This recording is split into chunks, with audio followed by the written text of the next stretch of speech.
Sorry about that. We're back. My All right, video we're back. started We're playing. technical difficulties. We're back. So and just like leasing a car, some experts will say that's leasing a car is the most foolish thing, most foolish financial decision anybody can make.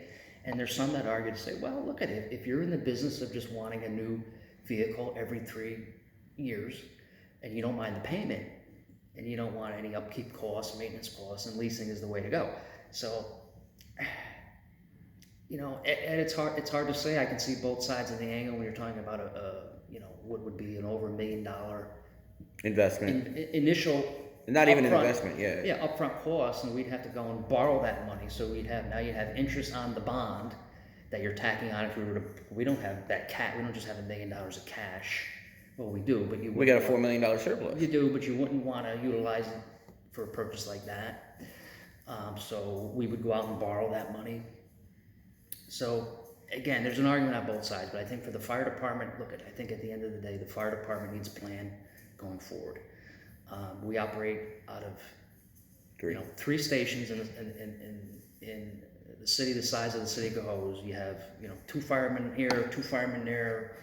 It's just not. Let's talk about our fire stations. It's not efficient. Let's talk about our fire stations. I was over at Central Station about 2 weeks ago. I had to pick up this lovely breast cancer. Yeah, that's great. I got to get mine. Sweatshirt. So if they're making another order, so guys definitely place the order. They're $25 a piece. They're really comfortable. And I got a chance to see Central Station and the amount of disrepair in that building. I believe the building was built in the 50s or 60s. The building I think was finished in. It was supposed to hold like county people or something. Right. So kind of the backstory on the building. The building was built. I want to say was finished maybe 64, 65. It was built under the Citizens Party. Mayor Jay McDonald, Paul Van Buskirk. It was really a point of community pride. It replaced the original firehouse, which is now long gone on Oneida Street, which is also now long gone, or that portion of Oneida Street. And so, look at it. It was state of the art. It served now during that time was the height of the Cold War. So if you go down there, the walls are a foot thick of concrete. It's also sitting on that building also sits on one of the original Erie Canal locks. But the building was designed to include what was called the Emergency Operations Center, whereby the county would, in the event of now this was the thinking in those years that a nuclear war was imminent, and if you go down there, it had the emergency in the basement was the EOC, in which county government would operate. And local government would operate in the event of a nuclear war. So that's how outdated the building is. And and you look at the roof, has that very unique wing type, yeah. It's kind of an Asian themed roof. Well, that roof is very problematic in keeping the water out of the building. It was also a building designed to house 30 firefighters. You know how many firefighters are in there today? Probably 3. Yep. So you got to heat it, you got to cool it, you got to keep the water out. As you said, it's built on the old Erie Canal lock wall. Lock 10, I think, or something. I don't know what number lock it is. But, that building, it served us well. But I think it's time now to look past and look forward in getting out of that building. And in getting away from this 3-station kind of whack-a-mole. I call it whack-a-mole.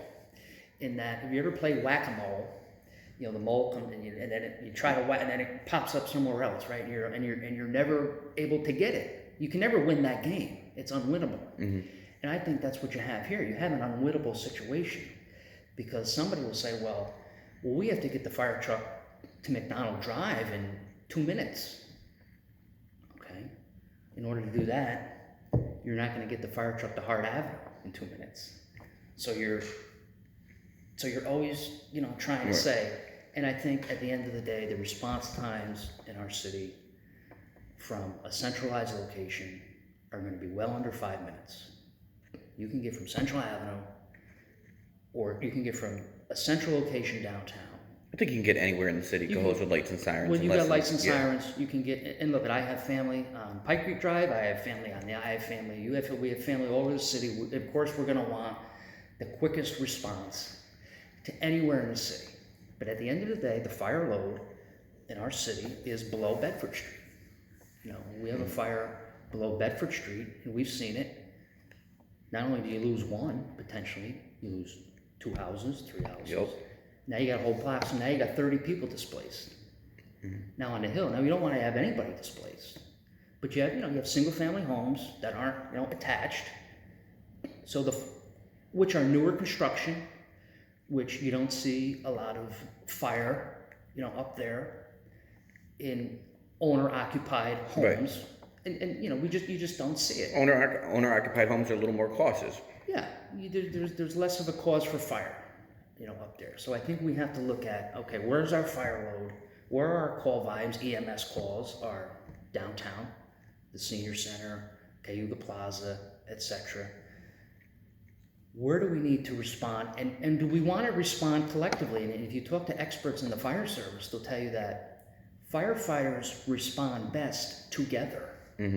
Not 2 firefighters respond over here, 2 firefighters over there, 3. No, they respond when you have 5 or 6. Yeah, growing up, I'm unfortunately a product of Albany. I grew up in Arbor Hill, which is an inner city neighborhood. Sure.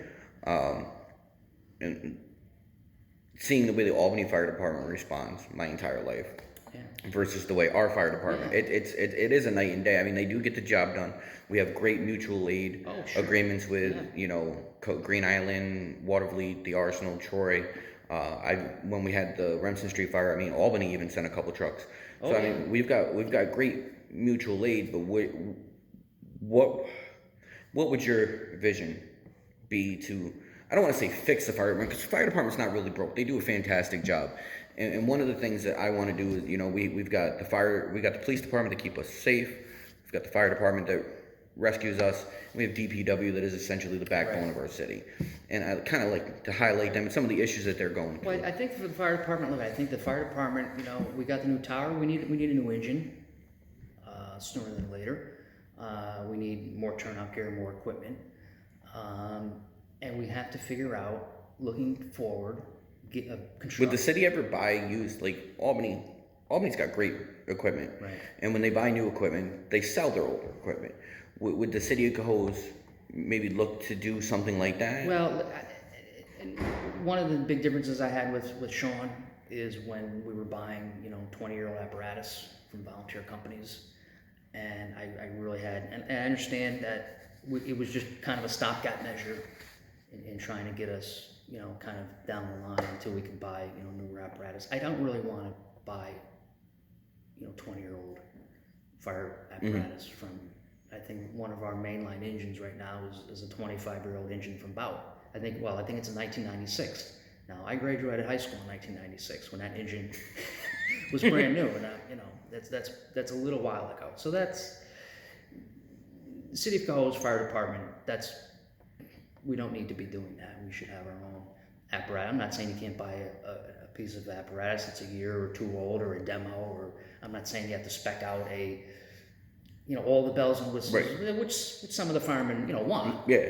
And if you get 8 firemen around a table, you're never going to be able to decide, because everybody's going to say, I want this, I want this, I want this. So at the end of the day, you have to kind of come to terms and say, hey, this is what we want to get. This is what taxpayers can afford.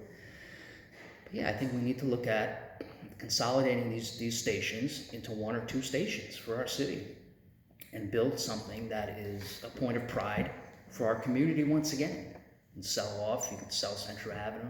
You can sell off some of these other properties and take them, put them on the tax rolls, and reduce the burden of the taxpayers there. So I think that's really, for the fire department, going forward, that I hope we can get to, because just doing this again, what's the definition of insanity? Doing the same thing over and over again, expecting a different result. Right, and this doesn't work. So now you got Vliet Street. It's open, it's closed. To me, that's... Well, I gotta give you guys credit. A lot of people on social media, and I'm gonna be very, very blunt. Everybody knows me. I'm a blunt person. They talk a lot of shit.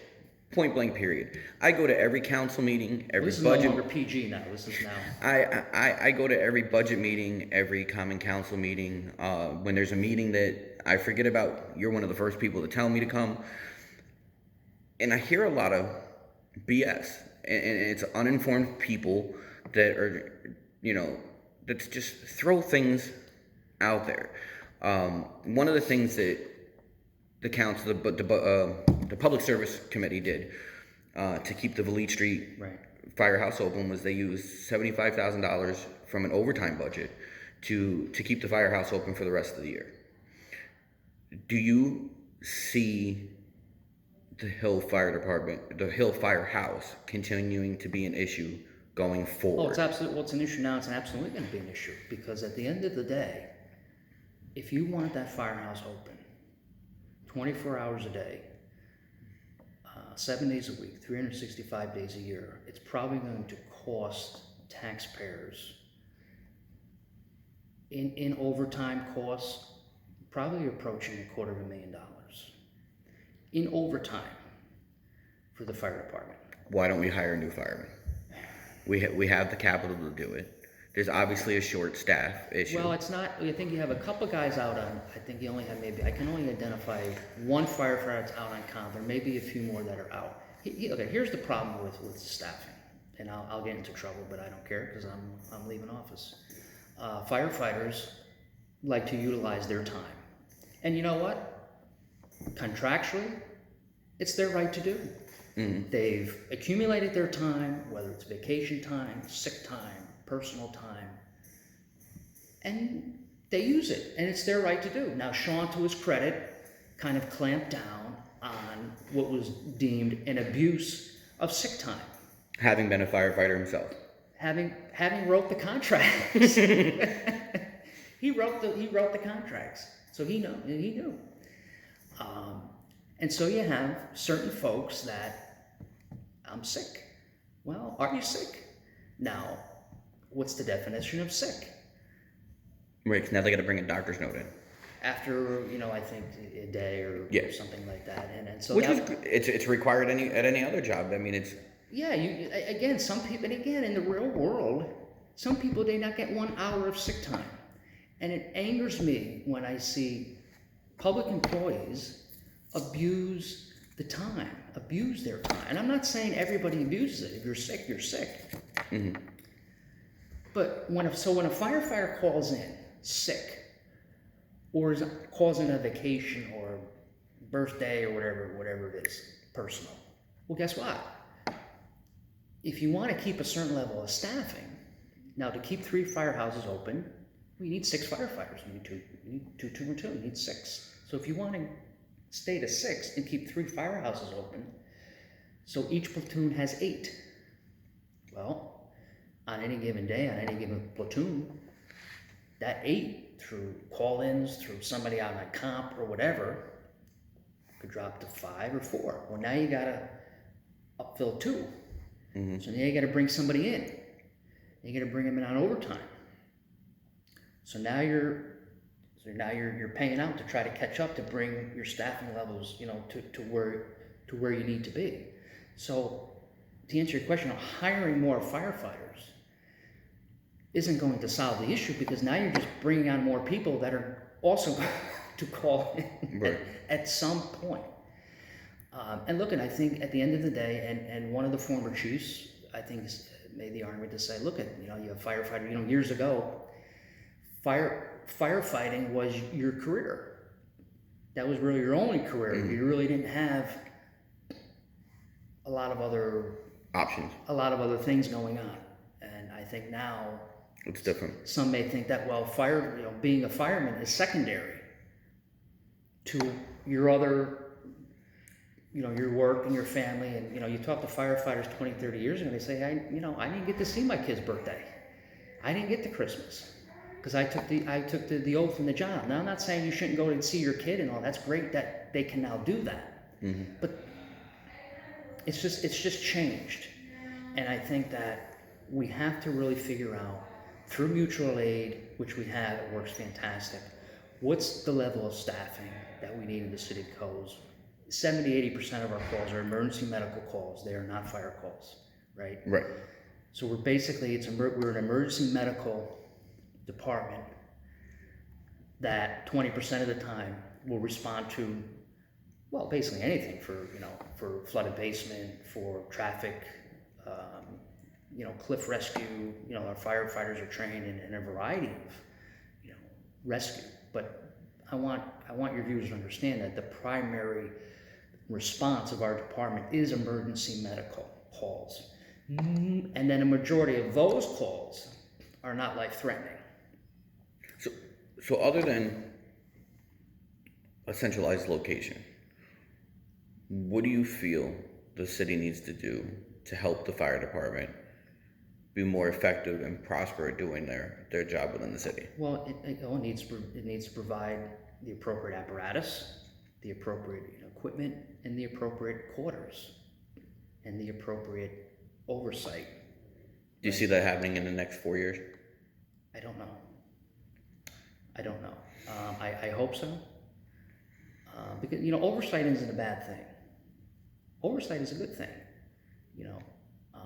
And whether it's through Chief Fod or through another chief or whoever, I think oversight is a good thing. Look, you have to get the morale back up. I'd like to see. I'd like to bring the uniforms back with the badge and the way firefighters use, not t-shirts and shorts and whatever. I think that goes a long way, not just for the firefighters, but for the community. And you see firefighters, with and a little, maybe a little thing, but I just think it will go a long way. So we'll move to the police department now, which, if anybody doesn't know, I have an absolute love for the Cohoes Police Department. About 2.5 years ago, house next door to mine, there's a 10-foot distance between the house next door to me and my house, caught on fire. It was a pretty bad fire, and it was about 12 o'clock at night when it happened, and it was the Cohoes Police Department that came into my house and made sure everybody was out. Fantastic guys. I mean, when I walked out the front door, the flames were literally inches away from my house. So I have an absolute love for the Cohoes Police Department and the fire department. But where they're maintained it's a hole. It's deplorable. It's an absolute hole. And listen, the police department has gotten some new cars, thanks to the previous administration. But they are in cramped quarters. It's not very pleasing to go down there.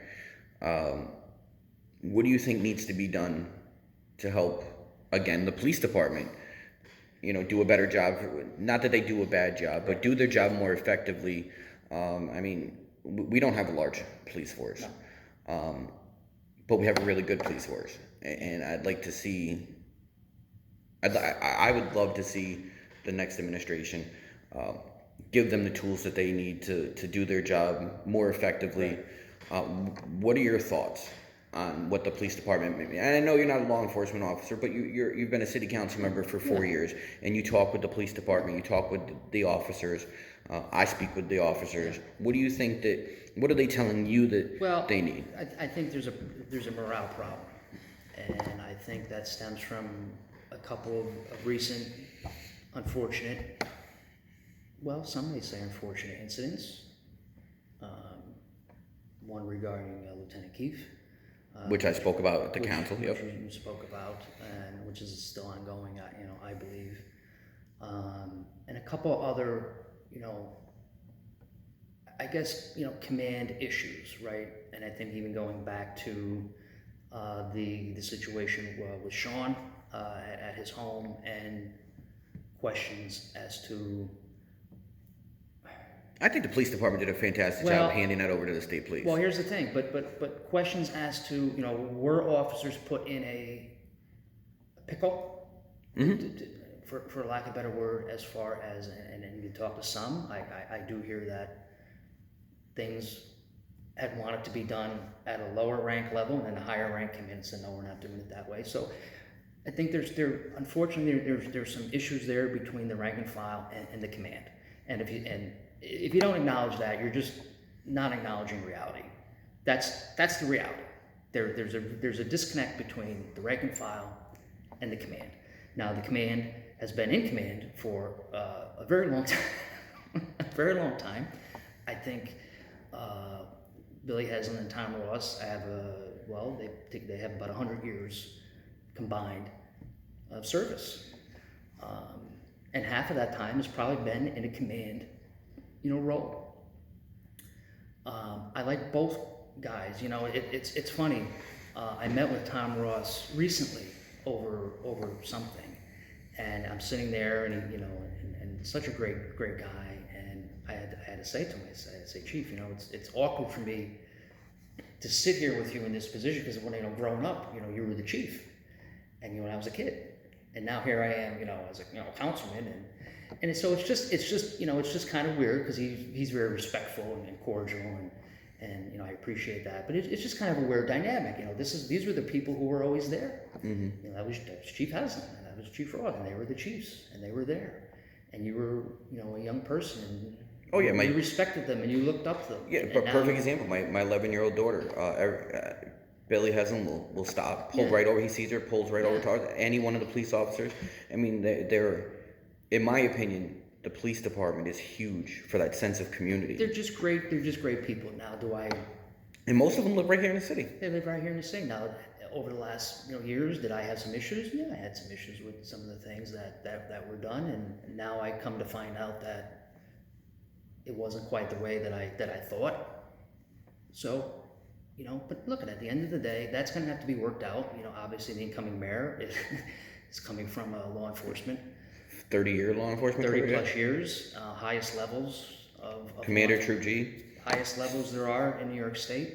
I like to say there were only two people that could tell him what to do, and that was the superintendent of the state police and the governor of the state. Exactly. Not bad, right? Not Exactly. bad when you only have two people that. No, and he started his career here in Cohoes. Yeah, here in so Cohoes. I think I'm hoping that and he doesn't have a Republican candidate, or there's no Republican candidate running against him. Any writing campaign wouldn't do. We'll say the presumptive. Yeah, so I call incoming. him. Yeah. However you want to call it. What do you? Other than, I think we both agree that the police department needs their own facility outside of City Hall. They've got great new cars. What other things do you think that they need to? I don't want to say more effectively do their job, because they do. Listen, they do a great job. We've had, I think, 2 homicides in the city that were solved within. I think one was solved within 24 hours. The other one was solved within 72 hours. Our police department, in my opinion, for its size, would rank with any other law enforcement agency of its size. Can I just tell you a quick little anecdote that I like to share about the police department? I think it was maybe 2 years ago. There was an issue out in front of on the island. There was a large gathering of youngsters making their way down the street, causing some problems, some disturbances.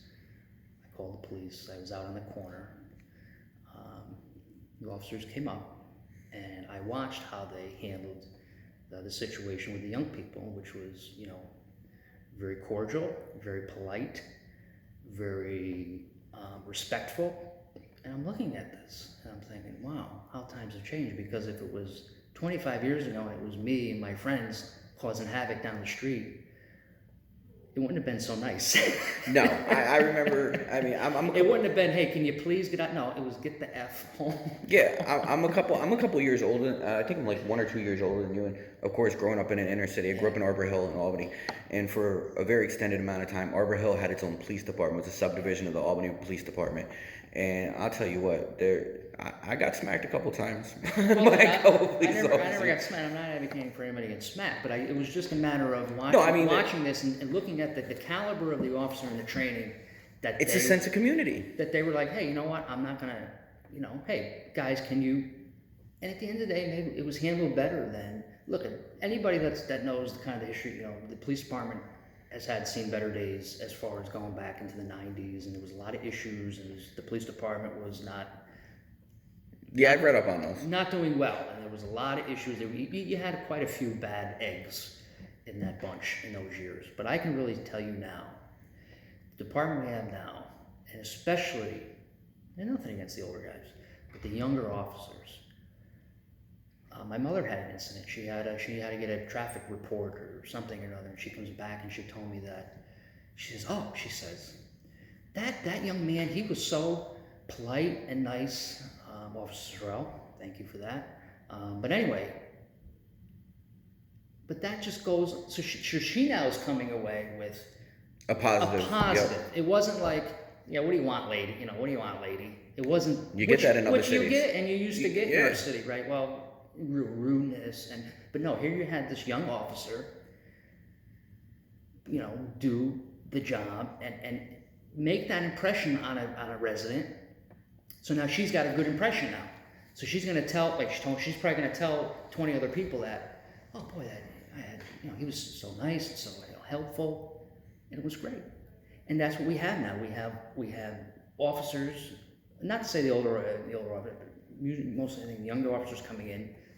We do have a few new younger officers. Yeah, Young. well, that's what I mean. I think they're, you know, looking at folks who are in their 20s but are doing such a great job and have just a different outlook than, you know, maybe our officers had 20 or 30 years ago, that they are, you know, out to assist and to serve. And I think that's very refreshing and reassuring to see that these officers are out in the community being respectful, being tough when they have police officers walking the beat in the orchard. The beat, yeah, and walking the beat in the neighborhoods, and again, giving credit to Sean. That was an initiative that he Safe Streets program, I think it was called. Yeah, that was and again, giving credit to Sean where it's due. So I think, you know, the police department, I think they need to the administration incoming will need to rectify the issues between the rank and file and the command, and that's going to be on them. And I think there needs to be a, you know, coming together there. And as far as the quarters, you know, that's going to need to be addressed in the next 5 years. I think, you know, there's been talk about moving the fire department. There's talk about moving. Why don't we just do a public safety building? You have a lot parking lot right next to City Hall that you can build a public safety building. Mm-hmm. It's, you know, there's a huge area, Lansing Park, that could be utilized for that. It comes down to the money. You know, what can we build? How much do we want to spend? How much do we want to borrow? DPW. Yeah. They're in a terrible spot over there. What do you think DPW needs to move forward? I mean, quite a bit, I know, but listen, they are the backbone of our city. Something breaks, they fix it. They're the ones that are cleaning, making our city presentable.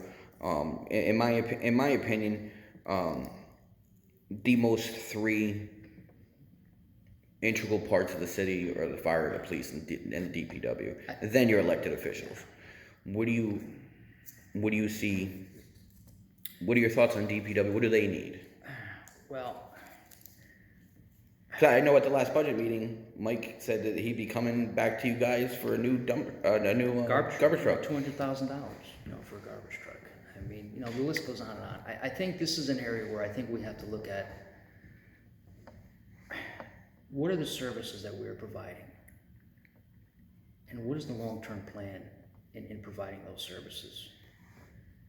The most important thing, most important service, even beyond police, beyond fire, is water. That is the most important service that really any municipal government provides. All you have to do is look at Flint. All you have to do is look at other Hoosick Falls. Mm-hmm. All you have to do is look at some of these other nightmare scenarios. This is what should keep people in government up at night, is your water plant. Something happens up at that water plant. If we lose a pump, we have two mainline pumps that basically pump the water up from the Mohawk River to the water plant. Where it's treated and then distributed through the city. Pump goes offline. Now, yeah, we have water in a reservoir. There's water there. But, you know, that's going to be a big problem. There was a major water main break last winter up on Bleach Street. I remember. Main line, the valve to the main line broke. Well, that's the main line that carries water down. So in order to fix the valve, you got to shut. What happened? Half the city was without water for, I don't know, the afternoon. Yeah, it was like 3 or 4 hours. Yeah, they had to let out the schools, and that's a major inconvenience. So safe, clean water, and then distributing that water to Ed when you wake up in the morning and turn on the faucet. That's the most important service we have. And we have a water plant that's over 100 years old. We have a distribution system that's older. We have a pump house that's over 100 years old. Which is right in my neighborhood. Which is right in your neighborhood. So. And the building is in disrepair. Is in disrepair. The grounds are in disrepair. So, okay, what's our plan for the water plant? Do we look at privatizing it? Do we look at selling it? Now, like the town of Colony, they didn't sell their landfill, but they sold rights for a company to come in and manage it. Right? Yeah, I think they leased the rights, the management rights. Leased the management rights. So I think this was discussed 20 or 30 years ago to privatize the water plant, to bring in. And then, or do we want to, water, a lot of the bottled water that you buy is municipal. It's tap water. It's tap water. They add some minerals and they put it in a bottle. If you buy Aquafina water locally, it's bottled right in Latham, New York. So you're drinking Capital District water in the first place. Now, so again, I think we have an asset in that we have the Mark River and we have a water plant. So these are assets. And how can we utilize those assets? Can we we do sell some water to Green Island, to Waterford. Can we be selling more water? Can we be bottling water? But can we do it, or do we need to bring in some, outside party? Bring in an outside party to revamp our plant? Because we don't, you're talking about tens of millions of dollars to revamp and modernize that plant. Can we do that? Can taxpayers do it? Or can Company X come in and do it, provide the water, provide the service, take the burden off the taxpayers? Maybe we have to explore that. The Public Works facility, I am told, is a disaster area. Been that way for many years, down on Simmons, down on the island down there. Yeah, they're just kind of bad, right next to the bank there, yeah. You have equipment, you have a garbage truck. How long does a garbage truck last? 5 years? I'm told not much longer than 5 I think ours are older than that. So that's $200,000 for garbage. So, it costs us over $1 million to provide garbage. So maybe we need to look at privatizing the garbage going forward. Now, I'm not talking about anybody losing a job, and I don't want that to come off that way. But what we can do when folks retire, we can start, phasing out and to say, okay, Ed Kinner, if it's going to cost you $30 a month for a private hauler to come and take your garbage every day in your lawn bags that sit now for weeks on end, or your recyclables, and if that can be done in a more cost-effective way, and we don't have to spend $1 million, because tipping fees are going up, now recycling costs are going up. Yep. And again, I'm talking long-term. I'm talking long-term sustainability for a city the size of 16,000 people. So you're talking more along the lines of having a private company come in and do it, and then the people that are already collecting They garbage. can be doing other things. Okay. They can be doing other things that they can be The fixing. parks. The parks. They can be. I'm not talking. This is not about laying off 20 people. This is about Moving jobs around. moving jobs around, because right now, the day after Columbus Day, you had every public works employee out collecting garbage. Nothing else was getting done in the city of Cohoes that day. Nothing. Because you needed all hands on deck, because you had to do the garbage, the recycling, the lawn bag. You had to do it all in one day. Because Monday was a holiday. Because Monday was a holiday and you don't have the staffing. So my thing is that, well, if we can, again, parks, the roads, I know the incoming mayor wants to do sidewalks. Well, incoming mayor, you're not going to be able to do sidewalks if you don't have human beings to pour the concrete. You can have $500,000 to do sidewalks. But if everybody's out collecting garbage or everybody's out doing whatever, you're not going to have those people. So we can really rebuild our city ourselves, if you think about it, if we start to restructure things. But again, it takes a willingness to look and think beyond the status quo. Now I can see tomorrow Randy Koniowka wants to get rid of the privatize the garden, get rid of all these people. No. Randy Koniowka wants to say, how can we best provide a service? And how can we save taxpayers money? And how can we rebuild our city? And how can we utilize that individual on the back of a garbage truck, which is I've never ridden on the back of a garbage truck, but I can probably bet that is a really hard day. Yeah. Of hard labor. Now we do kind of have the mechanical thing now where you can, you hook the barrel up and you pull the lever on it and it goes in, but it's still, you're on and off and you're taking it's manual work. Yeah, that's not counting for bags of people overflowing. Right. Yeah. And those folks are paid with benefits. You're probably upwards of $50,000-$60,000 for Base salary plus. base salary, plus benefits. So these are qualified folks who I would rather see them doing sidewalks, paving road. We could be paving more of our own roads. We could be fixing more of the water valves and our water distribution system, and we can be out working in the parks, right? I know the water infrastructure is after speaking with the incoming administration, that seems to be one of the things that he's motivated to try to fix as well. Yeah. I think the number he said was something like 30 valves throughout the city. I know Sean. I know they were able to fix some. At least on the island, I know some valves were fixed. I don't know how many, and some hydrants were fixed. So I think that number probably has changed. But there are certainly, there's certainly valve. Well, the valve on Bleach Street was over 100 years old. All right. So you think DPW should be moved from its current position? Well, look, that was always the plan. You look at a lot of the plans that were done 10, 15 years ago, it was always, well, we got to move public works. Now it's easier said than done. Where are you going to move it? Exactly. I mean, I don't know. I don't know, the blueprint that you need or the footprint that you need for a facility. And I don't know what type of, land we have available for a facility. I know that site has been eyed for years for redevelopment, residential, commercial development, which would be great. But again, it's going to come with a cost because you got to build a facility, you got to move a facility, you got to, try to figure that out. I don't know. I don't know where you could put it right now. But that's something that the administration coming in can look at. One thing I want to go back to, the budgets, positions that are vacant that are going to be filled. We've already talked about the director of operations position. I know they're going to be looking to fill an economic development. There's a couple spots on. Well, that's already been filled, from what I understand. There's a couple spots on. We'll go back to that. There's a couple spots on the IDA. Yeah. That the council, I believe at the last meeting, Kathy, is that her name, was approved. Oh my God. She sat on the board before. Yeah, Miss Mayo. Yeah.